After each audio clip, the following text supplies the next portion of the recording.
que no pasa de una plana. Siempre un autor de un paper no escribe más de una plana sin referencia, digamos, ¿no? En la mayoría Siempre hay pones... referencia. Ahora, hay páginas dentro de un artículo o de una tesis donde pueden existir, puede ser que no existan referencias. Más que todo cuando estamos sacando conclusiones, cuando estamos, inclusive cuando estamos haciendo cuando hacemos una discusión, debemos mencionar argumentos, podemos estar también mencionando argumentos, pero igual es difícil de que no utilizamos referencia, porque aún así, aunque estemos en la discusión de nuestros resultados, igual comparamos con otros resultados, y al comparar con otros resultados también estamos haciendo referencia, ¿no?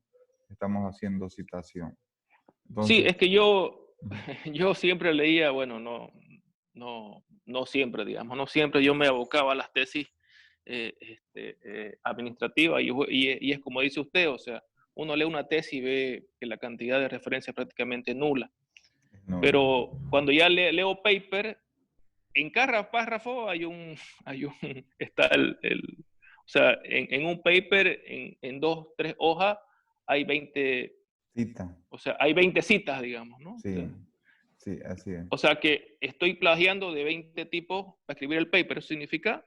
No. Está plagiando. Si usted, Claro, estoy escribiendo un paper y cito 20 a 20. Ah, no. Si lo cito no lo plagio, ¿no? Simplemente estoy citando a las personas que lo escribió nada más, ¿no ves? Ideas similares, claro. Ahora, ¿sí? si usted va a identificar un paper donde están las citas y usted Sí, agarra las sí. citas sin verificar y leer, también eso es plagio, ¿no? Hay que tener cuidado. Y por Ah, otra no, claro, parte, eso está más sí, que lógico, usted sí. debe Sí. leerlos. No, por supuesto, por Sí, supuesto. Sí. sí, No, está clarísimo, está sí. clarísimo. Gracias, doctor, muy Sí, amable. para finalizar en este punto, cuando utilizamos la cita textual, que ya sabemos debe ser entre comillas, debe ser algo que nos sugiere el autor, es que debe ser limitado. O sea, si voy a usar el mecanismo de citación textual, no debo tener varias de este tipo, a lo mejor dos o tres como máximo, sino digamos que dentro del estilo de redacción no se ve académicamente elegante de que ustedes tengan una redacción con base en puro comillas, ¿no? Imagínense un texto puro comillas. Bueno, entonces ahí estaría un poco más vinculado a lo que dice Daniel, porque básicamente no hay un ejercicio intelectual. El poner entre comillas es porque yo quiero mostrar algo tal cual lo dijo un autor, pero no voy a estar haciendo eso siempre, porque de otra forma yo no estoy haciendo un ejercicio intelectual en leer un texto y por otra parte interpretarlo, parafrasearlo, decirlo con mis propias palabras y hacer la referencia. Y también es importante mencionar, en alguna lectura previa habíamos visto de que para redactar texto no es y citarlos, desde luego, no es conveniente citar autor por autor. Acorde con sutanito y menganito se llegó a esto. Según otro fulanito se llegó a esta conclusión. Generalmente la redacción y la citación se sugiere que sea por grupo de ideas, por agrupación de autores, no de manera individual, ¿no? Se ha encontrado, un ejemplo, ¿no? Se ha encontrado de que existe una relación negativa entre lo que es el desempleo y el desempleo y la inflación para Bolivia. Autores A, B, C, D. ¿Me entienden? No siempre trabajar ideas con autores agrupados, no autores islas. ¿Ok? Bien, entonces, de esta forma vamos a dar por concluida esta primera lectura. De ahí nos vamos a ir a la segunda lectura. Muchas gracias, Orlando. Señor Sir Daniel Sánchez, ¿usted leyó a Sánchez o no leyó a Sánchez? Sánchez fue el anterior paper, ¿no? Ahora nos ¿Perdón? toca Volcker o Boelker. Sí, No sé sí, cómo por la... favor. Volker, Love, de amor y pentina. Ya, estaba buscando un poco de referencia de este documento. Creo que si bien la citación es del 2012, o al menos para citar el artículo se utiliza el 2012, si no me equivoco, esto está disponible desde el 2011. Este documento en sí es un análisis, no explica exactamente, si bien la palabra dice, o el título dice plagio, que no saben, es diferente del anterior porque en este hace un análisis a un grupo de estudiantes de pregrado y posgrado y tanto estudiantes que han pasando clases online como presenciales acerca de si realmente las personas plagian porque no entienden lo que es el plagio o realmente sí entienden lo que es el plagio y a pesar de eso, o sea, proceden a actuar de esa manera.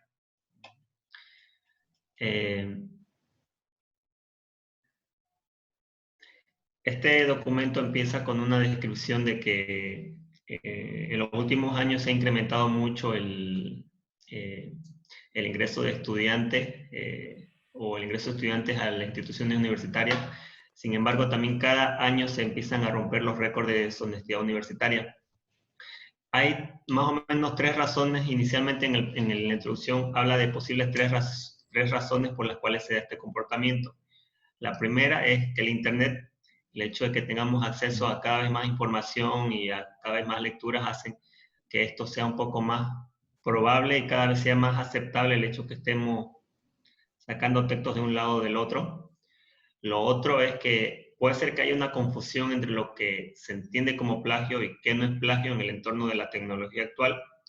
Y la tercera razón que dice que las expectativas, que probablemente las expectativas que tengan las universidades sean una de las razones fundamentales por las cuales se dé el problema del plagio. ¿Ok? Sí, adelante. Ya. Uno de los párrafos que menciona Sims en 1993, haciendo uso de los hábitos no plagiar a nadie, Sims dice que el hecho de que los estudiantes hacen trampa en la escuela tengan más probabilidades de participar en un comportamiento poco ético en el lugar de trabajo.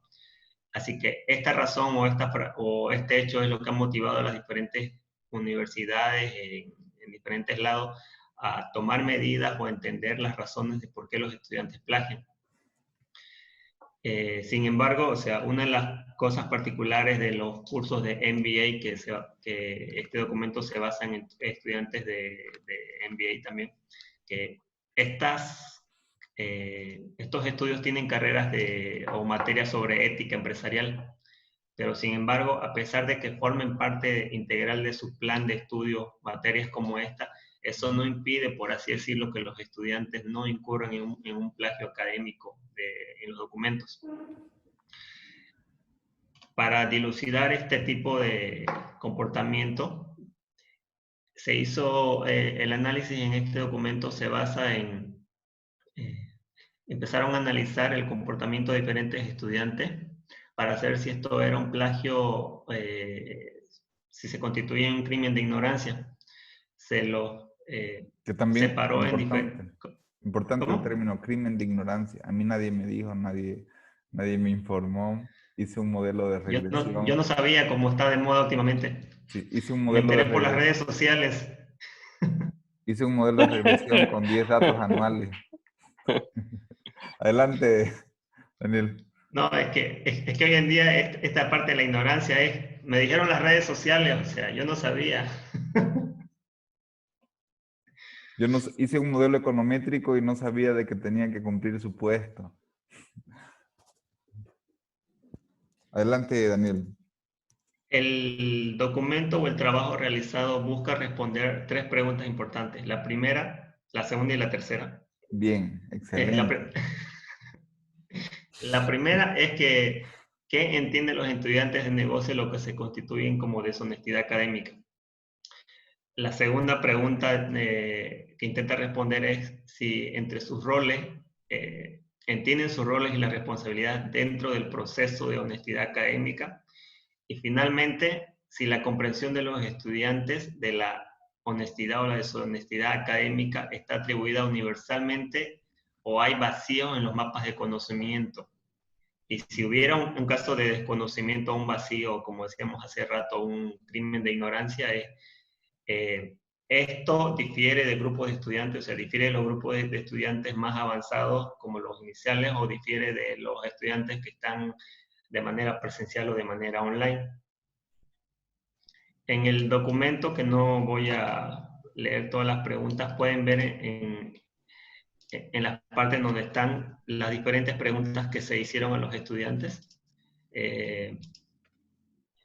Se preguntaba, por ejemplo, se les hizo una especie de cuestionario en varias ocasiones, cerciorándose de que estos estudiantes pudieran comprender a cabalidad lo que era el plagio, y se iba haciendo, se les permitía a los estudiantes tomar este cuestionario en reiteradas ocasiones, con el propósito de que saquen una nota de 100, y lo cual esto no tendría ninguna repercusión en su nota, ¿no? El estudio o el método utilizado fue de 163 estudiantes en 6 clases de negocio. Todos los estudiantes estaban en cursos de negocio, pregrado, secciones finales, secciones del MBA, que es la maestría en administración de negocios. Y los estudiantes fueron evaluados en su conocimiento del plagio utilizando un cuestionario en línea.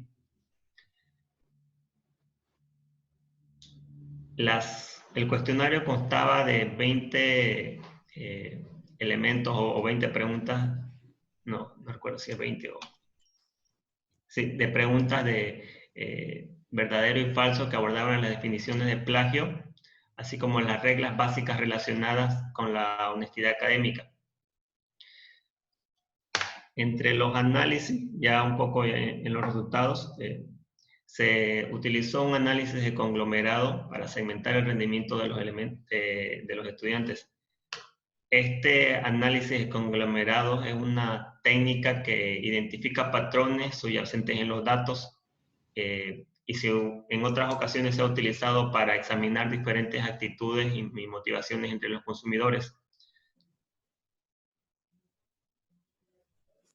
El interés, por ejemplo, al utilizar este tipo de análisis es encontrar grupos de conocimiento que difieren según los grupos, en lugar de cluster, ¿no? comprender segmentos de clientes que difieren según las actitudes. Ese es el análisis cluster. Análisis cluster. Sí, análisis cluster. Sí, adelante. Se utilizó, por ejemplo, el análisis cluster para derivar mapas de conocimiento y comparados según los grupos que ya se habían definido.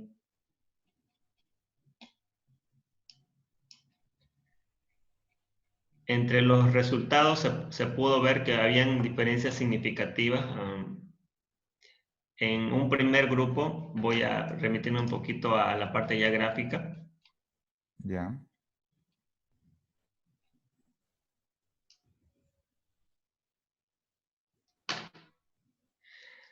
El examen concluyó en un análisis de 4 conglomerados. Hice el primer grupo, voy a leer un poco porque es un poquito complicado de seguir y parafrasear esto. El primer grupo incluyó algunos elementos en los que se eligieron buenos resultados. El segundo grupo incluyó elementos en los cuales los grupos exhibieron cierta confusión significativa, es decir, que las respuestas estaban un 50% bien, un 50% mal, por así decirlo. Y el tercer grupo incluyeron elementos en los que los miembros de ambos grupos respondían incorrectamente. Y el grupo final incluía elementos por los cuales existe conocimiento general, pero también existen algunas lagunas. Estaban los que sí sabían, los que no sabían, los que probablemente sabían o no, y los que tenían conocimiento, pero con ciertas lagunas. ¿Ok? Algo que nos dice los resultados de este estudio es que los grupos tuvieron un desempeño relativamente similar en cada grupo. las brechas de tasa de aprobación rondaban entre el 2 y el 3% y los puntajes arrojaron conclusiones similares. El primer grupo consistió en ítems que implicaban una comprensión general del plazo, pero sin embargo los encuestados reconocieron que el plagio implicaba presentar el trabajo de otros como propio, o sea, tenían un conocimiento exacto de lo que se consideraba como plagio. Este primer grupo reconoció que en el ámbito académico y tanto en el ámbito empresarial, el plagio tiene consecuencias. O sea, uno de los resultados es que los estudiantes entienden el dominio básico de los plagios y cuál es la importancia de por qué no plagiar. El segundo grupo de puntuación, aquellos que tenían una media de 74 y 71, representaron elementos con una calificación de respaldo razonablemente alta. Tenían conocimiento de lo que se consideraba el plagio, pero también tenían algunas lagunas de conocimiento. Tal vez este grupo estábamos como nosotros, que hace rato charlaba Orlando y explicaba lo que se consideraba el plagio. Y tal vez algunos de nosotros empezábamos a copiar o redactar los informes y copiábamos párrafos, pero no le poníamos las comillas o lo parafraseábamos, por así decirlo, pero no colocábamos al autor inicialmente porque creíamos que como estábamos cambiándole algunas palabras, estábamos cambiando prácticamente todo el texto. Bueno, en lo personal eso es algo que alguna vez me ha pasado. Así que creo que este segundo grupo bien ejemplifica lo que podríamos haber nosotros estado cometiendo anteriormente. Correcto. Muy bien, Daniel. Por ejemplo, dice que los resultados de este segundo grupo sugirieron que los estudiantes entienden que incluso cuando usan citas apropiadas, hay límites en cuanto al trabajo que otros pueden reportar y que tienen responsabilidad de autoeducación. Voy a continuar un poquito más. Sí, adelante, por favor. Ahora, este segundo grupo permitió entender en este estudio que los estudiantes no comprenden sus responsabilidades específicas dentro de su propia escritura, lo que respaldó en cierta manera la sugerencia previa de que los estudiantes pueden plagiar sin intención. O sea, 100% culpable no, pero tampoco 100% inocente, creo yo. El otro grupo de la puntuación más baja consiguieron aquellos que solamente respondieron afirmativamente ciertos ítems de la pregunta, y los estudiantes generalmente no sabían verdaderamente que no pueden levantar figuras y tablas de obras protegidas por derecho de autor. Creyeron que decir solamente una nota simple, decir adaptado de tal fuente, por ejemplo, ya evitaba que esto fuera plagio, cuando en algunos casos, en algunos documentos se dice está completamente prohibida la reproducción parcial, total, etcétera, etcétera. El hecho que nosotros podamos... Sí, ahí, Daniel, me gustaría hacer una acotación. Esto es sumamente importante. Voy a mencionar, bueno, dado que esto es un ejemplo, obviamente está vinculado a lo que es la economía, pero esto es algo que lo vemos en muchas tesis a nivel de licenciatura y a nivel de maestría, inclusive en el área de administración, en el área de estrategia o marketing. Ustedes han escuchado las fuerzas de mercado de Porter, ¿no? ¿Han escuchado, no? Claro, claro. Sí, sí, es Sí, entonces, ¿qué es lo que hay en muchas tesis? Tal cual está la imagen en el libro o en el libro digital, lo que hacen es le sacan una imagen, ¿me entienden? ¿No? Lo cortan y lo pegan del texto en su tesis. Y abajo ponen fuente, como mencionaba Daniel, adaptado de Porter, de Michael Porter, 1980. Eso es plagio. No podemos copiar ni tablas ni imágenes, aunque pongamos de quién es. ¿Por qué? Porque como ya está diseñado, lo que yo tengo que hacer es ir donde Michael Porter o su editorial y pedirle permiso. Doctor, una consulta. Sí. ¿Es lo mismo o es válido este orden de ideas que dispone, por ejemplo, para, no sé si yo quiero tomar alguna información, por ejemplo, del informe política monetaria del Banco Central o alguna institución pública, y no Claro, sé, hace gráficos y quiero publicarlo para dar un claro, mejor. si usted toma una tabla o un gráfico del Ministerio de Economía o del Banco Central y lo pega como imagen y abajo pone la fuente, es plagio. Debe pedir permiso al Banco Central o al Ministerio de Economía para que pueda utilizar esa imagen como tal.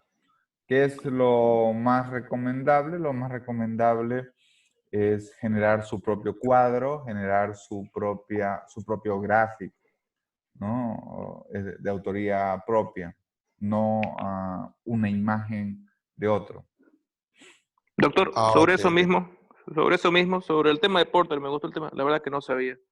Mm. Si yo reproduzco, sí, el mismo cuadro de Porter en mi tesis, y ahí sí lo cito, o sea, si lo hago al cuadro idéntico, digamos, no lo copio y pego, ¿Mm? ¿es el mismo concepto de plagio? Tendría que cambiar, al menos tratar de darle una variante, ¿me entiendes? No, Ah, ya, perfecto. no Cambiar el color. exacto. Cambia la forma, digamos, si las fuerzas están en formato, no Ah, sé, vertical, ahora lo cambio horizontal, ¿me entiendes? ¿No? Pero debemos tratar perfecto, perfecto. de que nuestro cuadro o nuestra gráfica sea original. No es inédita porque viene de un autor, pero al Sí, menos nos hacemos el esfuerzo de darle nuestro toque, no exactamente como está en el libro, peor, digamos, que es poner la imagen del libro es como hacer un control C, un control V. de Doc- acuerdo, gracias, doctor. Sí. Doctor, una consulta. En este caso, si bajo los datos del Banco Central y hago mi propia tabla o gráfica, lo correcto sería poner abajo que usé los datos de fuente del Banco Central, por Así ejemplo. es, Eso sería lo sí. correcto, ¿no? Sí, en su tesis, toda gráfica y todo cuadro debe tener fuente. Fuente, realización propia, estimación propia con datos del INE, datos del Banco Central, datos de UDAPE, etcétera, ¿no? Todo debe tener fuente, todo gráfico y toda tabla. Doctor, viendo el tema de, por ejemplo, del modelo, digamos, ¿no? En mi caso, Ujú, digamos, ¿no? De momento, los papers o artículos que he leído mayormente se inclinan por cierta metodología de modelo y aplican, pues, no sé, hacen un MCO versus un GARCH, digamos, ¿no? La ujú. mayoría. O algunos hacen un MCO versus un SBAR. Eh, pero, digamos, la fórmula del modelo de Nelson Siegel o Savelson, Ujú. digamos, siempre la va a ver la misma, digamos, ¿no? Y eso sale de una literatura, digamos, ¿no? Una Claro, tabla es base. una metodología estándar. Eh, Eso no sería, digamos, plagio, digamos, ¿no? Si yo La digo, metodología es más estándar, sin embargo, siempre debemos citar todo enfoque y toda metodología. Por ejemplo, siguiendo a Mankinson o a Siegel o siguiendo a McFadden, o utilizamos la metodología de McFadden y esto va a los enfoques de algunos estudios previos, autor A, B, C, D. Y ahí ponemos todo, ¿no? ok, gracias. Sí. Bien, entonces, Daniel, ¿tiene algún comentario adicional que mencionarnos? Claro, o sea, otra de las cosas interesantes de este artículo fue las diferencias que existían entre las respuestas y entre el conocimiento de lo que era plagio entre los grupos en línea y los grupos presenciales. No hubo una diferencia significativa entre tanto los grupos avanzados como los grupos menos avanzados en la parte presencial, pero sí hubo una diferencia entre la parte de los grupos en línea. Esto corroboraba un poco la idea de que tal vez el Internet o el hecho de que estemos a través de tal vez en una clase o en un ambiente menos informal, como en Internet, nos permita de alguna manera creer que también el trabajo que nosotros tenemos que hacer, el trabajo que nosotros hacemos no deba tener la misma rigurosidad, por así decirlo.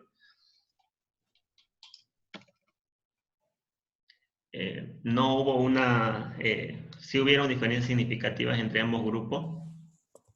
Los estudiantes presenciales suelen tener una mejor comprensión de la responsabilidad individual al escribir documentos.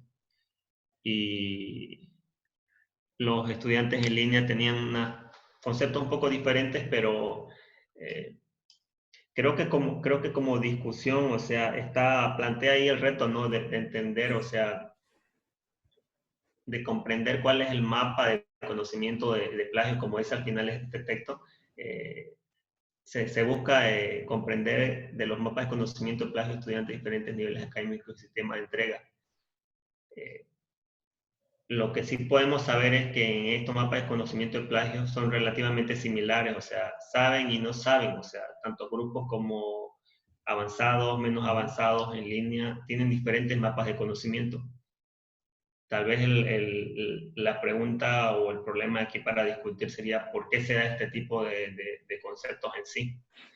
Y hoy en día como que esto está bastante interesante en la discusión porque hemos pasado de una época o de una etapa en donde teníamos clases presenciales a una etapa en donde prácticamente estamos haciendo todo en línea, ¿no? A distancia. Correcto, así que creo que es muy adecuado el paper como para empezar a discutir ciertos factores coyunturalmente. Perfecto, muchísimas gracias, Daniel. Muy buena exposición. Aquí un poco reflexionando, en el otro artículo nos decía qué es plagio. Acá, como mencionaba Daniel, se va a la pregunta por otro lado, ¿no? En realidad, ¿qué es lo que no saben del plagio?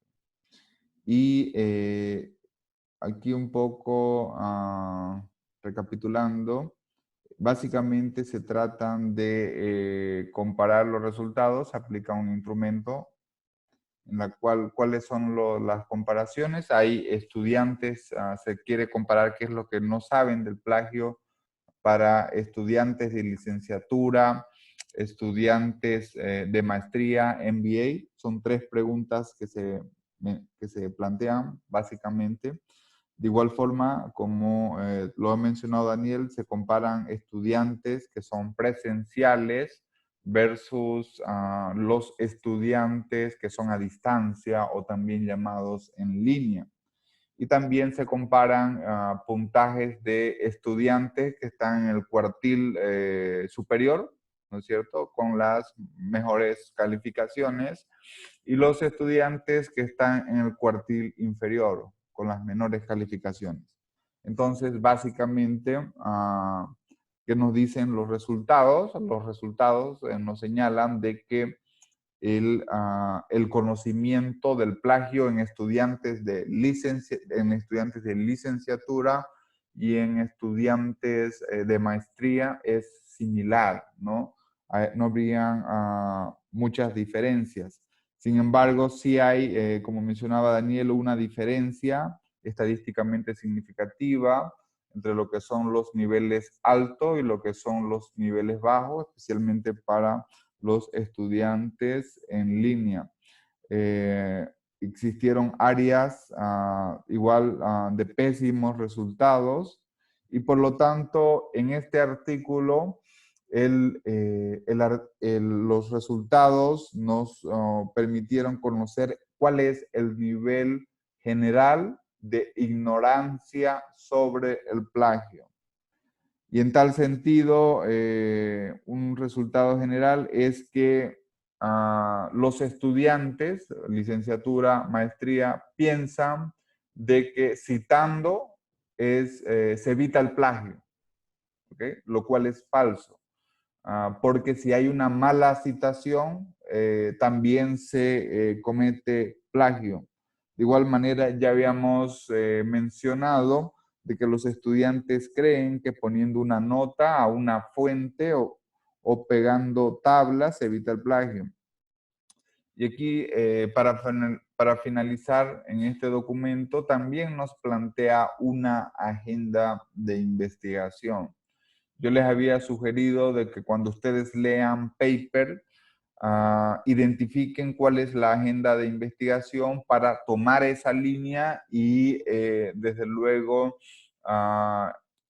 Orlando menciona la beta de investigación, ¿no? Que es la potencialidad para poder seguir investigando. En este tiempo y en el contexto del 2012, en el Journal de Educación para Negocios, que Beta nos planteaba una limitación del trabajo. Nosotros también podemos abordar oportunidades de investigación a partir de las limitaciones. ¿Y cuál era la limitación que nos planteaba el autor o los autores?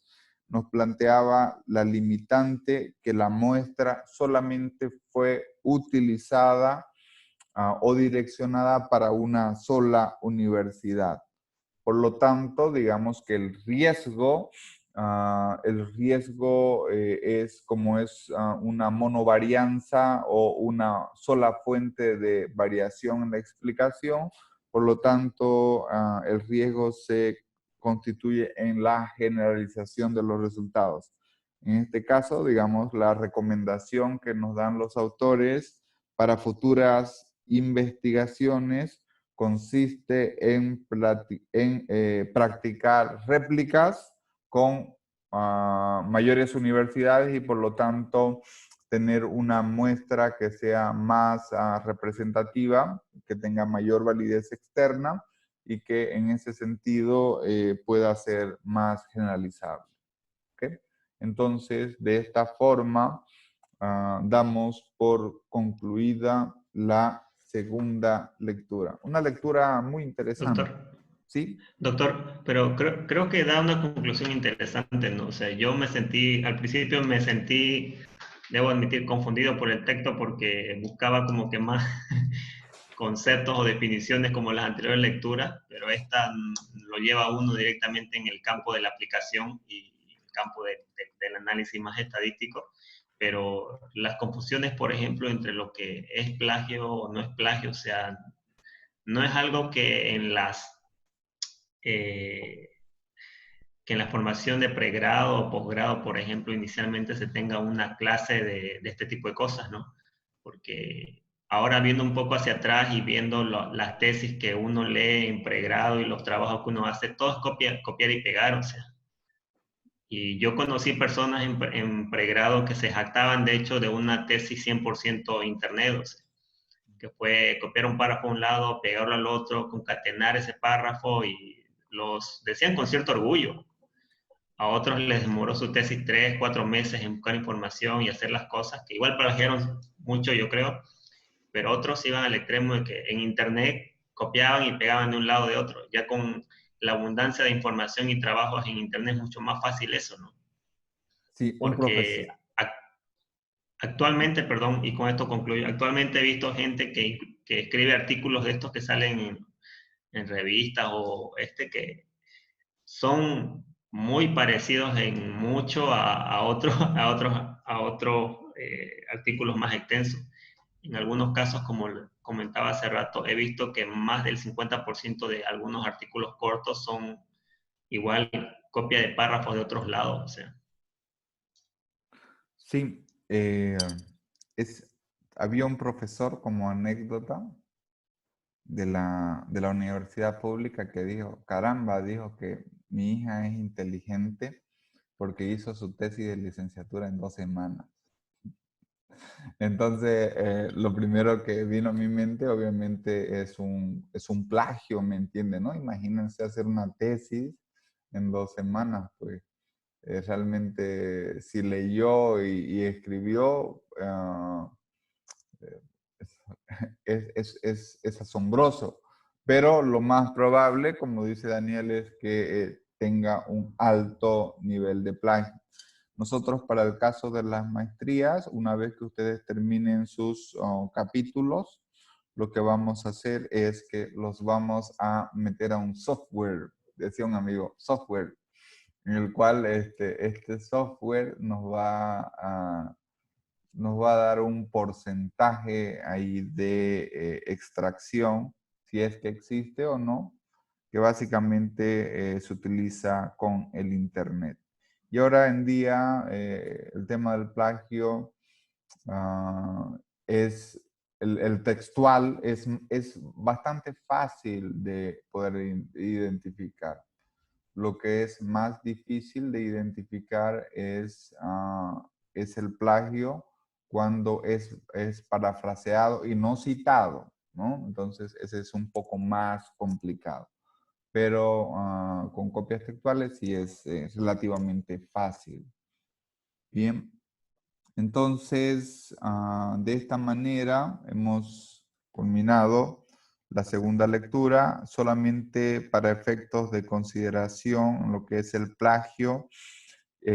Alguien por ahí me dijo en la universidad pública, ustedes saben de que ahorita están en un periodo, van a entrar en un periodo de elecciones en la universidad, en la Gabriel René Moreno, y alguien me dice, ¿cómo podemos hacer guerra sucia?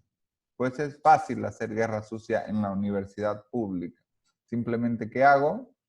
Verifiquen su tesis, si es una autoridad o candidato a autoridad, verifiquen su tesis de maestría, con seguridad que tiene plagio. Y por lo tanto, ahí tienen que de hecho eso sería para muchísimas autoridades y por lo tanto ahí tienen también una fuente para hacer una guerra sucia tremendamente poderosa. Sí, adelante, Daniel. El dilema es que aquí se aplica el que esté libre de pecado que tire la primera piedra, ¿no? Y nadie tira las piedras a veces porque ellos tienen los mismos problemas. Claro. O lo que se puede hacer es utilizar alguien de afuera que sea el que tire la piedra, pero de manera y esconda la mano, ¿no? Como, estimado, Buen estimado dato, Ignacio. doctor, he tomado nota. Profesor. Sí. Pero a manera de reflexión, generalmente, si bien existe, o sea, como el artículo dice, si bien existe plagio, y evidentemente existe plagio en las tesis de maestría, peor en las tesis de licenciatura, pero eso, ¿usted cree que se debe a la falta de rigurosidad del mismo sistema? Pues que como el desconocimiento de los alumnos, ¿por qué? Porque el profesor de investigación en su momento no hizo el trabajo de manera eficiente, porque al final es el resultado, ¿no es cierto? Son los estudiantes que en cierta medida cometen eso por desconocimiento, pero que no les enseñaron bien, porque sería interesante que los estudiantes de pregrado, por ejemplo, cuando se hace investigación, tengan que conocer esta metodología, o sea, cometer estos errores para poder, o sea, posteriormente construir esos futuros investigadores. Desde luego que sí, con toda seguridad que hay un pecado de ignorancia. Y desde luego ese pecado de ignorancia, ¿cuál era el término que utilizaba Daniel? ¿Cómo le llamaba? Crímenes de... Crímenes.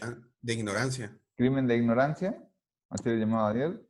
Bueno, ese crimen o pecado de ignorancia es porque no sabían, ¿no? Porque quienes fueron sus instructores nunca le dijeron, a lo mejor ni los mismos instructores sabían, ¿me entienden? ¿No? Entonces creo que ahí es un tema de capital humano y por lo tanto también es una falencia estructural. No vamos a decir de que obviamente es porque sea de manera voluntaria, es simplemente porque nadie les dijo y por lo tanto también es otra fuente, ¿no? Sin embargo, nosotros en este momento ya sabemos qué es lo que se debe hacer, qué es lo que no se debe hacer, y cuando sabemos y aún así lo hacemos, eso ya es otra cosa, ¿no? Sí, sí. Sin Sí, embargo, ahora sí. lo importante es que nos podamos enterar y de que podamos tener conciencia de ellos desde un punto de vista ético en lo académico. ¿Ok? Sí, profesor. Gracias. Javier, ¿quería hacer algún comentario? Yo, doctor, una preguntita, usted que anda usted que es metido en el ámbito de investigación, ¿cuántas personas, o se puede saber si hay un dato o algo aproximado, se dedican a la investigación en Bolivia? ¿Algún lugar se puede saber o se puede sacar? La verdad, le podríamos señalar de que en términos... Porque yo pienso que esto sería como un indicador, porque la persona que comienza o le gusta la investigación empieza a conocer todos estos temas que se están conversando ahora, y la idea del investigador es evidentemente tratar de plagiar lo menos posible, Sí. ¿no? Y dar un aporte a la sociedad o al mundo académico o a lo que fuese, ¿no? No, se me ocurrió preguntarle porque sé que usted es de los investigadores de la Universidad Gabriel René Moreno, y yo no conozco muchas personas, o en cada universidad siempre hay un profesor o dos máximo que hacen este tipo de cosas, pero más de eso creo que no pasa en las academias bolivianas, ¿no? ¿O me equivoco? Según Scopus, si hacemos las filtraciones de publicaciones, en Bolivia hay alrededor de 1000 publicaciones año, ¿no? El tema de investigación, pues investigación es todo y es nada. Si hablamos de la universidad pública, miren, supuestamente hay, no sé, 500 investigadores, pero de esos 500 investigadores no sé cuánto publican, porque el concepto para ellos investigar es hacer un proyecto, presentar un formulario y presentarlo al proyecto. Eso no es investigación. Investigación es que se publique en una revista científica arbitrada, indexada. Si hablamos de lo que es el gasto en inversión y desarrollo, no llega ni al 0.20% del Producto Interno Bruto lo que se desarrolla en investigación y desarrollo, ¿no? Pero si hablamos dentro de las publicaciones, podemos hablar bastante de lo que es de publicación y de indicadores, pero en Bolivia son bastante bajos. Lo que podríamos hacer es, podemos hacer una investigación en el cual, por ejemplo, podamos descargar, no sé, el 100% de los artículos que han sido publicados, y con algunos programas especiales podríamos identificar cuál es el porcentaje de plagio en las publicaciones bolivianas, ¿no? Podríamos hacer un análisis así con algunas técnicas de estos softwares en particular. Si Gracias, doctor, muy amable. queremos determinar cuál es el nivel de plagio en Bolivia, ¿no? Se puede hacer. Pero, ¿de qué es investigador? ¿De qué estamos hablando? Un investigador es de alguien que publica en revistas, no es de alguien que tenga una carga horaria en investigación y al final y al cabo eso no se canalice en una publicación, porque de otra manera sería botar recursos al agua, ¿no? O al fósforo, como decimos comúnmente. Gracias, muy amable. Sí. Bien, estimados compañeros. Doctor, Sí, adelante, Orlando. esto digamos, de que las universidades en realidad públicas, sobre todo, botan plata, digamos, en el tema de investigación, porque en realidad eso es botar plata, porque como dice usted, si no publican en una revista arbitrada, indexada, no es ciencia, no están haciendo ciencia. Claro. Entonces yo pienso que esto se podría arreglar con una ley, digamos, porque una ley que diga qué es investigación y qué no es, digamos, ¿no? Y ahí de raíz se cortaría el tema de botar plata, digamos, ¿no? Sí. En las universidades, ¿no? Yo me Y de acuerdo... manera promover también la investigación, ¿no? Dar recursos para los investigadores como se hace en otros países, porque, por ejemplo, el año pasado nos enteramos de que hacer un doctorado en otros países es gratis, pero van los mejores, digamos, no va cualquiera, digamos, ¿no? O sea, no se paga para hacer un doctorado, sino que uno va y es gratis, pero la cosa es entrar, digamos, ¿no? Que te acepten. Claro, ser admitido.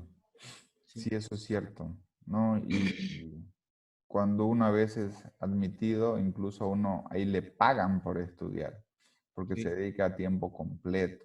Entonces tiene una remuneración mensual, inclusive, ¿no? Sí. Sí. Muy bien. ¿Qué les parece, estimados compañeros, si nos damos un pequeño descanso para abordar la tercera lectura? O la otra alternativa es que terminamos la tercera lectura y terminamos la sesión. ¿Cómo lo ven ustedes? ¿Está bien? Podemos, Sí. podemos seguir entonces, ¿no? Sí. Sí. Sí, Sí, mejor, profe. Ya, Sí. sigamos. Bien, nos vamos a ir con la última lectura, que es la lectura de Creswell, 2009, el capítulo 4, Estrategias de escritura y consideraciones éticas. Bien, en este caso vamos a ceder la palabra, por favor, a Ignacio. Perdón, vamos a ceder la palabra a Wendy Noelia. Sí. Bueno, no saludé, así que buen día. Ya. Em, si bien en el primer paper pudimos ver, bueno, escuchamos a Orlando explicar sobre el asunto de que no es correcto plagiar y un poco más de tomar conciencia, y ya con Daniel vimos un estudio ya con cifras y datos de por qué los estudiantes cometen el plagio. En la lectura de Creswell podemos ver algo más práctico, ya llevar a la práctica lo que sería esta clase. Y me pareció interesante porque no solamente habla del asunto ético, sino que nos da sugerencias sobre estrategias para, no solo para evitar el plagio, sino para hacer una propuesta, la redacción de una propuesta adecuada. Y entre ellas me llamó la atención de que habla sobre tener una idea clara o una estructura general, tratar de buscar un esquema ordenado de los temas que vamos a tratar. Y esa es una de las consejos principales, y el segundo es sobre revisar y practicar la redacción de borradores de la propuesta. Considero que ambas cosas son importantes porque si llevamos a cabo esto, es mucho más difícil plagiar a otros autores. Bueno, habla sobre la redacción de la propuesta y nos explica sobre cuáles son las secciones que debería tener una propuesta. Y yo estaba pensando, por ejemplo, en mi tema cuando leía, me parece muy interesante porque, por ejemplo, tiene, ya les digo, son las 9 preguntas de Maxwell que nos ayudan a abordar el cómo sería nuestra propuesta para poder ser clara, concisa y llegar a las personas. Entre ellas está saber qué necesitan los lectores para entender mejor o interesarse en el tema. La otra está, bueno, por ejemplo, en este caso yo pensaba en mi tema y decía, ¿qué van a necesitar las personas para interesarse más en mi tema? Si bien todos están con el asunto del COVID-19, exactamente por eso todo el mundo está interesado, pero hay muchísima información. Entonces, ¿qué es lo que necesitan las personas que van a leer mi tesis para entender mejor y para interesarse en mi tema cuando hay tanta información? Luego habla de qué tanto deben saber los lectores acerca de los términos del tema. O sea, hasta qué punto ampliar y hasta qué punto ser técnico y también ser claro o ser de lenguaje sencillo. Si bien una tesis académica tiene que tener cierta calidad en el lenguaje, creo que es importante también hacerla accesible. Algo que mencionaba Creswell en la lectura justamente era eso, de que una buena lectura impide que uno se quede como que trancado en ciertas partes, tratando de entender o simplemente como pensando, cargando la información, sino que sigue de corrido, que es lo que nos pasa con este libro, ¿no? Que uno empieza a leer y puede continuar. Y así es como menciona estas 9 preguntas: ¿a quién está dirigido el estudio? ¿Qué métodos se van a utilizar para la recopilación de datos? ¿Cómo se van a analizar los datos? En nuestro caso, podríamos ya ahí ir, al responder estas preguntas, ir viendo qué método vamos a usar, qué tipo de modelo, qué tipo de datos, si van a ser datos de panel. Luego está, por ejemplo, otra pregunta: ¿cómo van a validar los resultados encontrados? Luego, ¿qué problemas éticos se podrían presentar en el estudio? ¿Y qué resultados preliminares demostrarían la viabilidad y la validez del estudio? Estas 9 preguntas son una estructura importante para poder plantear la redacción de la propuesta. Y si tenemos la redacción de la propuesta clara, nos va a ser mucho más sencillo poder desarrollar la tesis con tranquilidad, buscar la información que sea referente, que realmente sirva, y por ello también nos ayuda a evitar el plagio, porque vamos a tener más claro el panorama y vamos a poder citar más claramente y también enganchar la información correctamente. Como decía el doctor, si uno, por ejemplo, quiere tomar un texto o un párrafo de un libro, tiene que ser entre comillas, pero la idea es que si uno no toma literalmente el texto para copiar y pegar, uno tiene que saber enlazar las ideas de los autores. Entonces, tener esto estructurado nos ayuda a poder tener nosotros la idea clara, y así también tomar los autores que nos sirven para enlazarlos y agruparlos entre sí e ir redactando nuestra tesis. Sí, adelante, Wendy. Ok, luego sigue con los diferentes tipos de formato para esta propuesta, que sería según la cualitativa, que hay 2 tipos: la cuantitativa y la mixta. En la cualitativa hay un formato que es constructivista interpretativo, que habla sobre el planteamiento del problema, que hemos ido avanzando un poco en esto. Bueno, en realidad la introducción que lleva esto: el planteamiento del problema, el objetivo del estudio, y cómo se delimitan las preguntas de investigación. Y sobre los procedimientos habla de supuestos filosóficos, que todos nosotros sabemos que cuando se trata de una tesis de tipo cualitativo, sí se utilizan supuestos filosóficos y bastantes corrientes teóricas. También la estrategia de la investigación, el papel del investigador, las estrategias para la validación de resultados, los resultados esperados, etc. En esta estructura podemos ver de que hay muchos puntos que se van a comparar o van a ser iguales en los 3 tipos, tanto en la cualitativa, la cuantitativa y la mixta. Por eso es que no sé si vale la pena explicarlo tan detalladamente, pero sí les puedo mostrar las diferencias entre uno y otro. Entre la cualitativa estaba la que les comenté anteriormente, y luego la que es una propuesta de investigación-acción, que si bien es cualitativa, sugiere un resultado más activo en vez de analítico, por así decirlo. Y sí, tiene también la introducción, el planteamiento del problema, los procedimientos casi de la misma manera, pero al final trata de mostrar resultados, de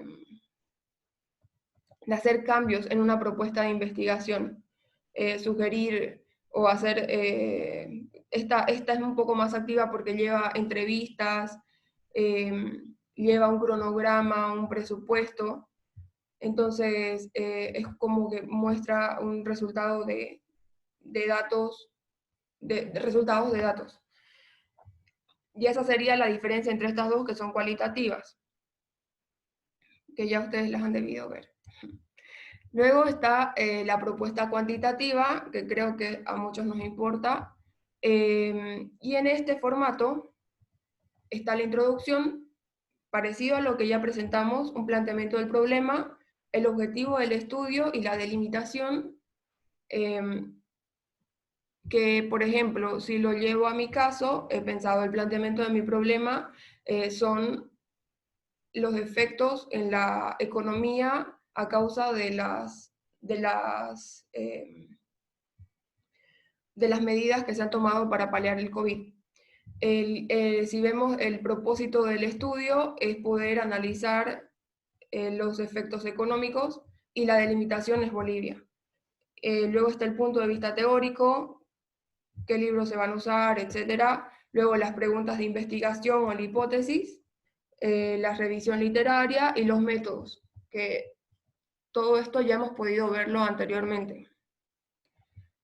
Luego viene el formato para una propuesta de métodos mixtos. Como hablábamos anteriormente, la diferencia entre la propuesta de métodos cualitativos, cuantitativos y mixtos básicamente es parecida.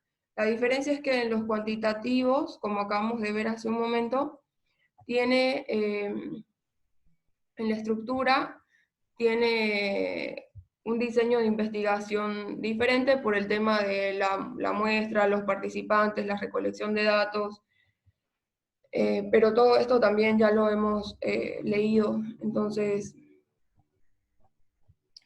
paso al siguiente punto, si le parece bien al profe. Sí, por Bueno, favor, adelante, Wendy. entonces, el siguiente punto se titula Diseñando las secciones de una propuesta.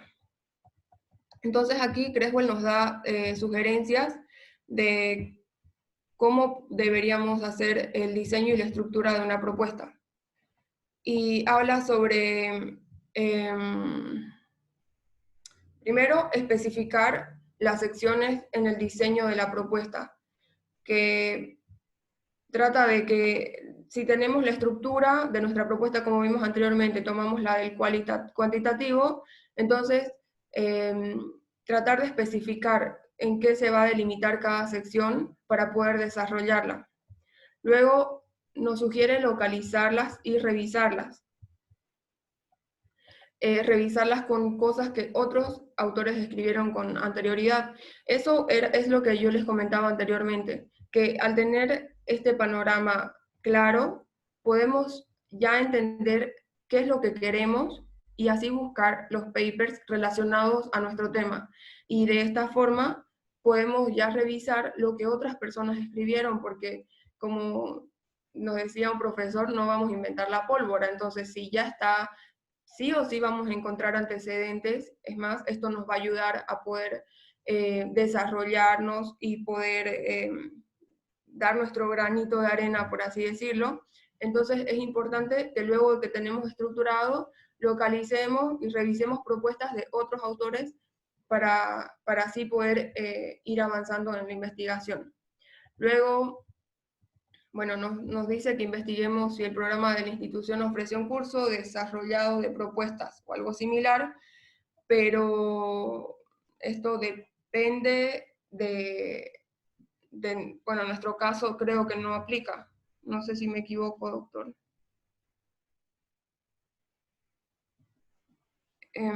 ¿Qué sentido, disculpe? Dice, investigue si el programa de la institución ofrece un curso sobre desarrollo de propuestas o algo similar, así como la de interés de que los asesores pueden poner al desarrollo de las ideas de su propuesta. Claro, eso un poco se vincula, por ejemplo, si tuviéramos un instituto de investigación, ¿no? Donde tengamos un cuerpo de investigadores, entonces en otras universidades sí existe. Quizás, a lo mejor, ojalá, en algún momento del tiempo, la Universidad Católica pueda tener en Santa Cruz un instituto de investigaciones económicas, como hay en la ciudad de La Paz, ¿no? Está el IEC. ISEC, perdón, Instituto de Investigaciones Socioeconómicas. Sí, Adelante. Ok, gracias, doctor. Bueno, luego nos habla sobre las ideas para escribir. Me gustó mucho porque lo que nos dice de manera muy sencilla Creswell es que básicamente todos podemos escribir y que es muy importante que sea una rutina con nosotros. Esto porque nos habla sobre, por ejemplo, de que es muy común que, que cuando estamos trabajando en una investigación nos gusta hablar de ello, quizás para aclarar las ideas o cuando estamos explicando de qué es lo que queremos hacer, nos resulta mucho más sencillo hablarlo, pero Creswell nos sugiere que en lugar de hablarlo, lo escribamos, tanto para revisión de nuestro tutor, profesor, como para, o en el caso de que fuéramos un instituto de investigación, en cualquiera de ellas sugiere que es mejor tenerlas escritas y que no importa al principio si están perfectamente redactadas, que es mejor no perder tiempo en ello. Pero lo importante es plasmar nuestras ideas por escrito porque así no se van, porque quedan claras y porque también las otras personas lo entienden.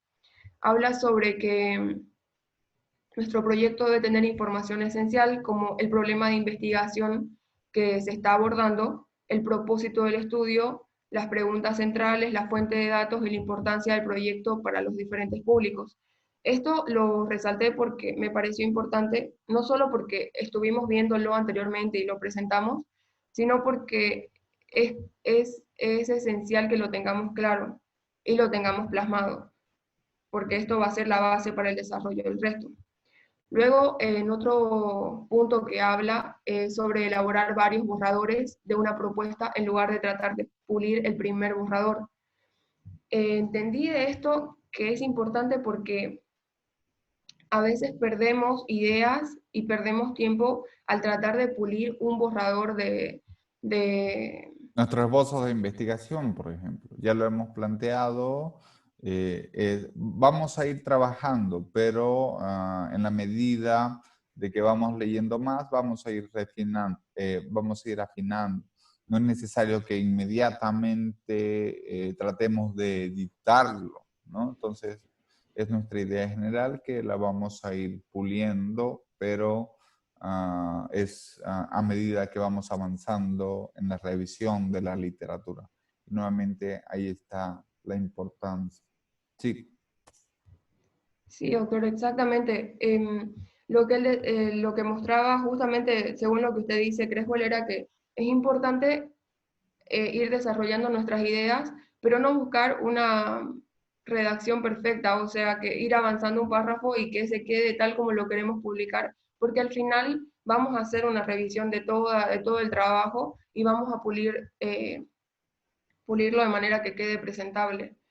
Y ahí me parece interesante que él sugiere que, por ejemplo, aquí sé que se orienta bastante al tema de los, como decía usted, los institutos que son abocados a la investigación, porque habla de que se podría en una hora abocar a 4 proyectos o a 4 investigaciones de 15 minutos cada una.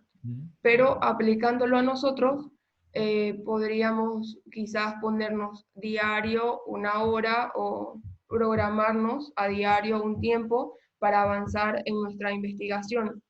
En mi caso, por ejemplo, pensaba, si ya presenté mi esbozo, si no estaba conforme con él, seguir avanzando en eso, tratar de mejorarlo en cuestión de contenido, seguir investigando, entonces me tracé una hora cada día para entrar a buscar información, por ejemplo, si ya encontré 10 o más papers, ir avanzando en la lectura, ir viendo qué me puede ir empapándose del tema a diario. Eso es lo que sugiere Creswell. Sí, ahí un poco acotando es que la lectura debe acompañar a la escritura. El autor nos dice que debemos escribir mientras pensamos, por lo tanto, lectura, escritura es de manera simultánea.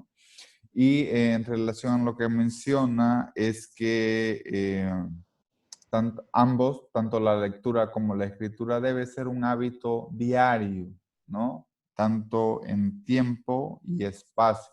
Por lo tanto, el autor sugiere de que el tema de la investigación, en este caso nosotros estamos desarrollando nuestra tesis, hemos hecho ya nuestro esbozo de investigación, no debe ser solo los fines de semana, que así lo plantea el autor, ¿no?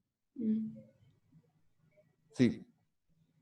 Sí. Adelante, Daniel. Un comentario en este punto porque a mí me agradó mucho esta parte del texto porque hablaba da consejos prácticos de cómo escribir, o sea, cosas que uno a veces las pasa tal vez desapercibido. Y algo que me llamó la atención, una anécdota de cuando estaba en la universidad. Yo sé que a la mayoría aquí no lo conoce al profesor Prado, pero yo sé que usted, doctor, sí. Y él, cuando yo lo conocí, ya era un profesor entrado en años, o sea, ya era canoso, bastante mayor, y él estaba terminando su tesis o haciendo su tesis para doctorado en Historia Económica por la Universidad de Nueva York, y él no escribía mucho en ese tiempo. Y una vez un alumno, él decía que le preguntó, o él mismo escribió en un artículo que una de sus experiencias de por qué no escribía, un alumno le preguntó, oiga, profesor, si ¿usted por qué no escribe? Le dice. Y él le decía, porque todavía sigo leyendo, decía. Y a mí me llamó la atención porque él se sabía mucho de historia, ¿no? Se quedó solamente Sabía en bastante, pero la lectura. no se atrevía todavía, tal vez no es que no se atrevía, sino tal vez no tenía algo importante que decir todavía. Y seguía leyendo y él decía eso, o sea, todavía sigo leyendo, por eso no escribo, decía. Y creo que algo de lo que decía estos consejos este autor en este libro de Creswell, o sea, es eso, ¿no? Es parte de escribir, la mayor parte viene de leer, ¿no? Así Porque es. así vamos comprendiendo y vamos aprendiendo más. Y el otro hecho es que no se trata de escribir de buenas a primeras algo perfecto, ¿no? Que tal vez ahí nos detenemos, sino como decía en uno de estos puntos es, en vez de escribir un solo párrafo perfecto, mejor escribir varios borradores y luego revisarlos. Eso es cierto. Básicamente debemos ejercitar. La lectura es lo más importante. Acuérdense de que las ideas son prestadas, vamos trabajando, vamos haciendo estado del arte sobre lo que ya se sabe del tema, pero básicamente haciendo énfasis en lo que no se sabe o en lo que aún falta por explorar. En tal sentido, el estado del arte o el estado de la cuestión es la materia prima básica para que podamos desarrollar nuestra investigación, porque de otra forma estamos en una institución católica y las ideas no vienen por obra y gracia del Espíritu Santo, ¿no? Entonces, por eso creo que es importante la lectura, pero no solamente quedarse en la lectura, sino que eso debemos canalizarlo en blanco y negro. ¿Qué significa blanco y negro? En papel y en escritura. Por lo tanto, eso es muy importante y de otra manera, sin ánimos de hablar para el profesor o otros profesores, pues muchos no culminan sus investigaciones por un tema de la falta de escritura, ¿no? Bien, muchas gracias, Daniel. Wendy, por favor, si nos quiere plantear algo adicional en esta lectura. Sí, si quiere podemos continuar. Sí, adelante, por favor. Luego, más adelante, habla, bueno, Creswell escribe sobre lo que veníamos diciendo de que es bueno seleccionar una hora del día en la que creamos que es mejor para trabajar y hacerlo disciplinadamente todos los días. Entonces, como decía Daniel, da sugerencias muy prácticas y sencillas, como elegir un lugar libre de distracciones. Ahí nos habla sobre el ejemplo de un autor que había adecuado su espacio así, bueno, en realidad no, perdón, hablaba del ejemplo de un autor que le tocó trabajar, redactar su escritura, escribir en un lugar que tenía un techo de madera y, si bien no recuerdo en qué parte del libro estaba, pero decía que las paredes eran como de cemento, pero que no se había dado cuenta de lo bien que le hizo escribir en un lugar así tan simple, porque la creatividad y la imaginación afloran sin distracciones. Entonces, ahí nos da ciertos puntos de buenos hábitos de escritura, que entre ellos es, por ejemplo, aplicar el principio de prioridad, que significa que hagamos de la escritura una actividad diaria, independientemente del estado, y lo especifica, independientemente del estado de ánimo o de la voluntad de escribir, o sea, si uno quiere o no, tiene que hacerlo. Luego también habla sobre si sentimos que no tenemos tiempo para escribir regularmente, cosa que no sé si nos pase en la cuarentena, dice que es bueno empezar por graficar nuestras actividades diarias y nos vamos a dar cuenta de que sí vamos a encontrar por lo menos 30 minutos para escribir a diario. Luego también sugiere escribir mientras estamos descansando, evitar escribir grandes textos de una sola vez. Luego, bueno, junto con eso, escribir pequeñas cantidades, pero regularmente. También programar tareas de escritura que vayan en unidades específicas. O sea, me imagino que trata de decir que decidir en qué sección trabajar a medida que uno va avanzando. Luego, también habla sobre mantener registros diarios y sugiere hacerlo por lo menos de 3 cosas. De una, registrar el tiempo dedicado a escribir, las secciones que hemos terminado, en segundo, y en tercero, el porcentaje de trabajo completado en la tarea que nos hemos previsto. Y otro punto habla de no trabajar más allá de las metas planteadas diariamente, o sea, como que no sobreexigirse tampoco. También sobre compartir nuestro escrito con amigos que apoyen constructivamente hasta que podamos publicarlo, ¿no? Y por último, entre estas sugerencias, nos habla de tratar de trabajar en 2 o 3 proyectos de escritura al mismo tiempo, pero esto vamos de vuelta a que él sugiere en el tema de los grupos de investigación, ¿no? Gracias. Sí.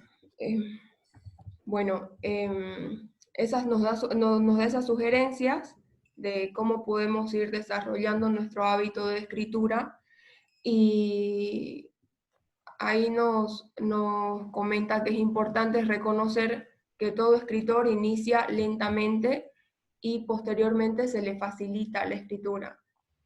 Yo recuerdo que siempre me llamaron la atención, de hecho aquí en Santa Cruz no hay la carrera de literatura, pero siempre me gustó la idea de escribir, y leer este texto es como que a uno lo motiva, como al decir que cualquier persona puede hacerlo y es una cuestión de hábito. Y menciona de que es necesario hacer ejercicios de calentamiento para la mente y para los dedos, y en eso, por ejemplo, habla de que algunos pasatiempos ayudan al calentamiento para escribir, como escribirle una carta a un amigo, o elaborar una lluvia de ideas en la computadora, o leer buenos textos, o el estudio de un poema. Son cosas que pueden ayudar al periodo de calentamiento, y ahí él menciona a John Steinbeck, que él habla un poco más detallado sobre eso. Luego también nos da, perdón, me perdí un poquito aquí, bueno, menciona a Carroll, que da ejemplos de pasajes descriptivos y emotivos como ejercicios de calentamiento para que un escritor o investigador pueda desarrollarse, y entre ellos está describir un objeto por sus partes y dimensiones. Son cosas mucho más quizás simples, pero que dicen que ayudan al desarrollo. escribir una conversación entre dos personas sobre cualquier tema que nos parezca intrigante, o escribir un conjunto de instrucciones para una tarea complicada, o sea, hacer un dictado, básicamente. Tomar un tema y escribir sobre él en 3 formas diferentes. Estas son, si bien no son cosas que van a ser específicamente aplicadas a nuestro tema, pero son sugerencias que nos dan en caso de que tengamos problemas al desarrollarnos escribiendo. Son ejercicios que están comprobados, y está ahí Carroll de 1990, que han hecho estudios sobre ello. Nos habla de que consideremos el material para escribir y la ubicación física como algo importante. Y materiales son simples: una computadora, su lapicero favorito, una taza de café, si nos gusta una masita. Aquí dice un biscuit, pero bueno, le ponemos un sonso, no sé. Dice que debemos tratar de acondicionar un lugar cómodo para hacerlo, porque esto también ayuda. Luego menciona el punto, y si vamos al siguiente punto, es la legibilidad de los manuscritos. En este caso menciona sobre el manual de publicación de APA. Ya, si no me equivoco, se publicó la 7ª versión. Sí. Y lo que hemos venido hablando sobre que va entre comillas, o cómo se cita, y todas estas reglas, por así decirlo, están escritas ahí, ¿verdad, doctor?